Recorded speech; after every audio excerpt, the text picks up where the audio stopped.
Hi friends, ಹೇಗಿದ್ದೀರಾ? ಚೆನ್ನಾಗಿದ್ದೀರಾ ಅನ್ಕೊತೀನಿ. ನೋಡಿ, ಇದು ಬಂಕದ ಮರ ಅಂತಾರೆ. ಇದನ್ನ ಬಂಕದ ಮರ ಅಂತಾರೆ. ನೋಡಿ, ಇದರಲ್ಲಿ ಬಂಕದ ಕಾಯಿಗಳು ನೋಡಿ ಎಷ್ಟು ಚೆಂದಾಗಿ ಬಿಟ್ಟೈತೆ. ಇದರಲ್ಲಿ ಕಾಣಿಸ್ತದಲ್ಲ, ಇದರಲ್ಲಿ ಬಂಕ ಬರ್ತದೆ. ಕಾಯಲ್ಲಿ ಒಳ್ಳೆ ಜಳ್ಳು ಥರ ಬರ್ತದೆ. ನೋಡಿ, ನೀರು ಜಲ್ ಥರ ಬರ್ತದೆ. ನೋಡಿ, ಕಾಣಿಸ್ತೈತಾ ಬಂಕ? ನೋಡಿ ಹೆಂಗಿದೆ ಬಂಕ.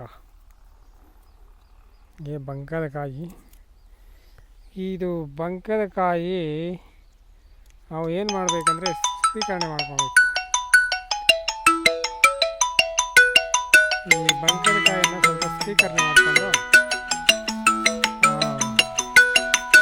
ನೋಡಿ, ಇದರಲ್ಲಿ ಬೊಬ್ಬಡಿ, ಈ ಸೊಪ್ಪು, ಈ ಎಲೆ, ಈ ಬೊಬ್ಬಡಿ, ಇದನ್ನೆಲ್ಲ ಸ್ವಲ್ಪ ಸ್ವೀಕರಣೆ ಮಾಡ್ಕೊಬೇಕು.